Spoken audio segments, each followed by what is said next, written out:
नमस्कार जय जगन्नाथ सांग मैंने तो गोटे फ्रेश वीडियो आपको स्वागत जनाऊँ। तो आज हूँ गोटे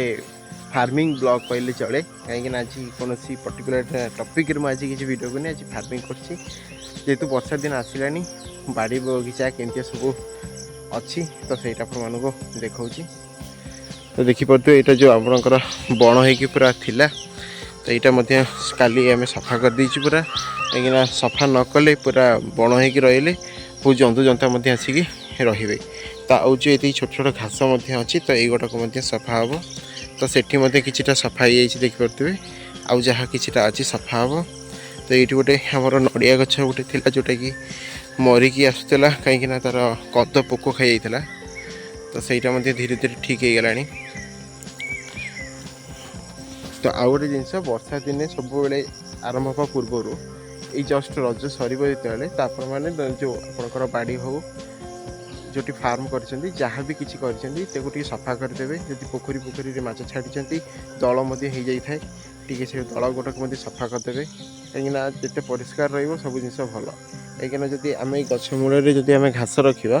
तो सब जी एनर्जी सब घास ही नहीं गछ मैंने नहीं पार ना तो आम ये आसी किसी मटी पकई देचु कारण जेहतु ये जगह टी खरा दिन पानी देइथिलु तो गोटे माहार सिस्टम होगी तो से आम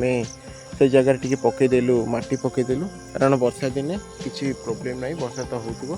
देन आम पुणी खरा दिने पुणी तार प्रोसेस करवा तो ये सब जिन देन आउ गोटे जिन देखा आम प्रीवियस वीडियो देखी कि गोटे आमर किसी एथर किसी गुआ चारा पढ़िया जाऊँगी जोटा आम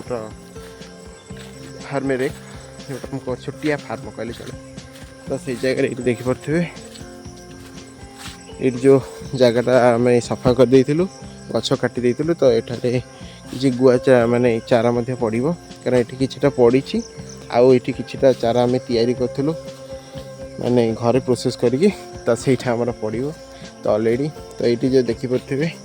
ये जो जगहटा आप देखुं ये जगह टी खाल पूरा थिला तो ये जो आमर गोटे कूद माटीर गोटे थिला इटा माटीर गोटे कूदटा थिला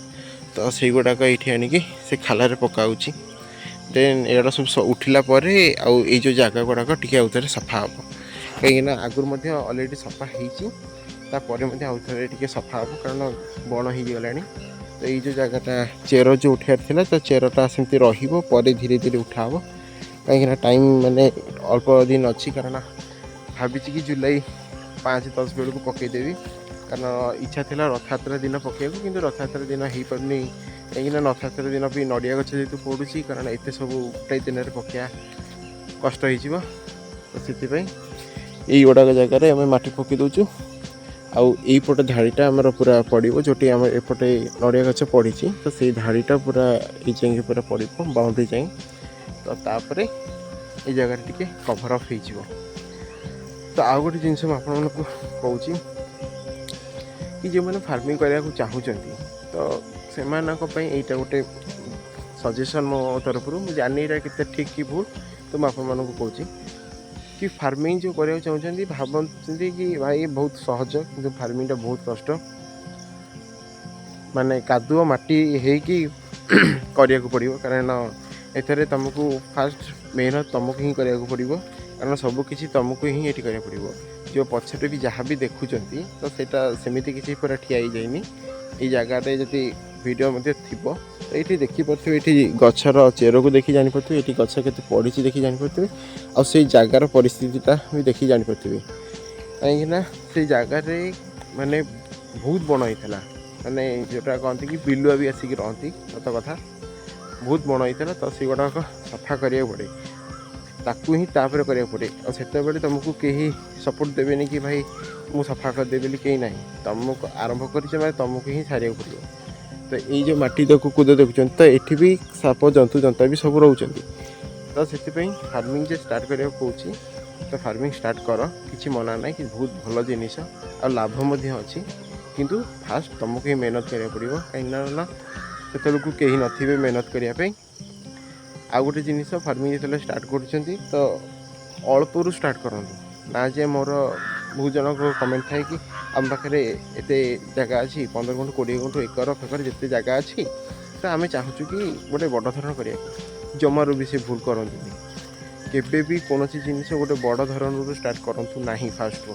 जदि हाँ आपण फैमिली बैकग्राउंड अच्छी कि आप फार्मिंग रे आपंकर बैकग्राउंड अच्छी कि पापा जेजे जी भी फार्मिंग अच्छा देन आपण मैंने करूँ कहीं तुमको गाइड करने को किए गोटे थी किंतु जदि तुम नुआ स्टार्ट कर भी पूरा बड़ आकार स्टार्ट करनी जमीक मनकर मुझे गोटे इंटीग्रेटेड फार्मिंग गोटे पोखरी आम 7 प्रकार चाष कर माने नुहे जे आम एकाथर पोखरी खोलदे एकाथर 7 प्रकार चाष करवा ना प्रथम वर्ष आपने केवल माछ छाड़ तापर वर्ष आप कुकुड़ा बतक छाड़े तापर वर्ष आपने जोटा आपणकर अच्छी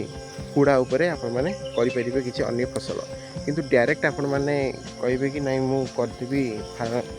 माछ छाड़देवी सब जिन एका बेले करदेवी तो सेमती केवे भी हो पार ना बहुत चांस अच्छी 90% चांस अच्छी फेल हो तो ट्राई करूँ अल्प स्टार्ट करूँ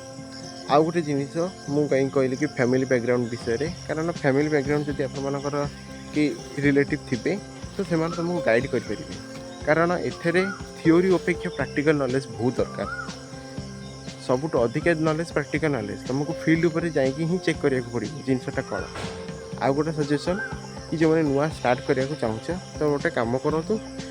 जो कैटेगोरी आप फार्मिंग करने चाहते मनकर आप कुकुड़ा फार्म करने चाहते गाई फार्म जोटा आमर अच्छी